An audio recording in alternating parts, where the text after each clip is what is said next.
డ్రాగన్లు నిజంగా ఉన్నాయా అనేది చూస్తే మన డ్రాగన్ గురించి చాలామంది ఉంటారు. ప్రపంచంలో అన్ని దేశాల జానపద కథలు డ్రాగన్ గురించి ఉన్నాయన్నమాట, కథలు ఉన్నాయన్నమాట. ప్రాచీన కాలంలో భయంకరమైన డ్రాగన్ గురించి ఎన్నో కథలు కూడా ఉన్నాయి. ప్రాచీన కాలంలోనే భారీ ఆకృతిలో పాము తరహాలో చూడడానికి భయంకరమైన మాన్స్టర్స్గా డ్రాగన్లు వర్ణించారు.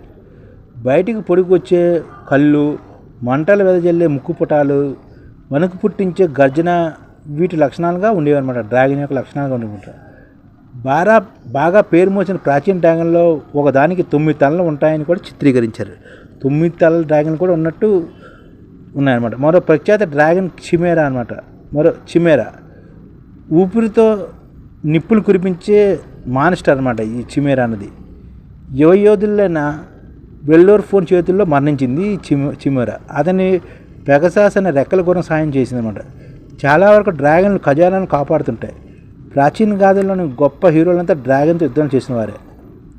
సాధారణంగా డ్రాగన్ చెడుకు రక్షణ సంకేతంగా భావిస్తారు. అప్పట్లో పోరాట యోధులు ప్రత్యర్థులను భయపెట్టేందుకు భయంకర డ్రాగన్లను తమ షీల్డ్పై ముద్రించుకునేవారు అన్నమాట. ఒకనొక సమయంలో ప్రజలు డ్రాగన్లు నిజంగా ఉన్నాయని నమ్మేవారు కూడాను.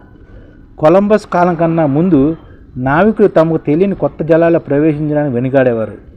ఎందుకంటే అక్కడ భారీ డ్రాగన్లు ఉంటాయని, అవి పడవలతో పాటు మనిషిని కూడా మింగేస్తాయని భయపడేవారు అన్నమాట గతంలో.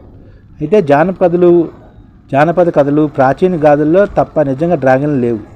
మరి ఇంతటి నమ్మకం ఎందుకు వచ్చిందంటే ప్రీహిస్టారికల్ కాలంలోని భూమిపై రకరకాల భారీ రెబెల్స్ సంచరించారన్నమాట.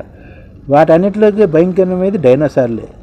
గహమాన కాలంలో భారీ ఆకృతితో కొన్ని రెప్టైల్ బతికే ఉన్నటువంటి డ్రాగన్లకు సంబంధించిన కథ ప్రాచుర్యం పొందినమాట. ఇందులో మనం గ్రహించాల్సింది అంటే నిజం ఎంతవరకు తెలియనంత వరకే భయం. ఒకసారి నిజం తెలిస్తే భయం మాయం అనమాట. అందుకే ధైర్యంతో సాహసం చేస్తానని జయం వస్తుందని చెప్తామాట. డ్రాగన్లు నిజంగా లేవు, ఇవన్నీ కల్పిత కాదులు అనమాట. కానీ డైనోసార్లు ఉండేవి, దానికి సాక్ష్యాలు ఉన్నాయి.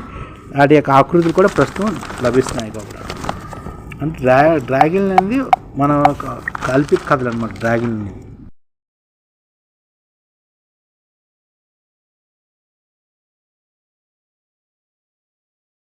ఈ ఛానల్ ముఖ్య ఉద్దేశం ఏంటంటే మన తెలుగు రాష్ట్రాల్లో 1 కోటి మందికి సంఘటిత రంగాల్లో ఏ విధంగా ఉద్యోగాలు ఇవ్వవచ్చు, కనీస నెల జీతం 30,000 వరకు ఏ విధంగా ఇవ్వవచ్చు, ఏ విధంగా చేస్తే ఉద్యోగాలు సృష్టించబడతాయో వివరిస్తూ ఈ ఛానల్ వీడియోలు వస్తాయి.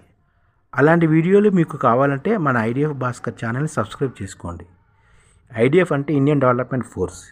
ఈ వీడియోలు చూసిన తర్వాత మీకు నచ్చితే లైక్ చేయండి, మీ ఫ్యామిలీ మెంబర్స్కి షేర్ చేయండి, మరియు మీ ఫ్రెండ్స్కి షేర్ చేయండి. Thank you. నమస్కారం.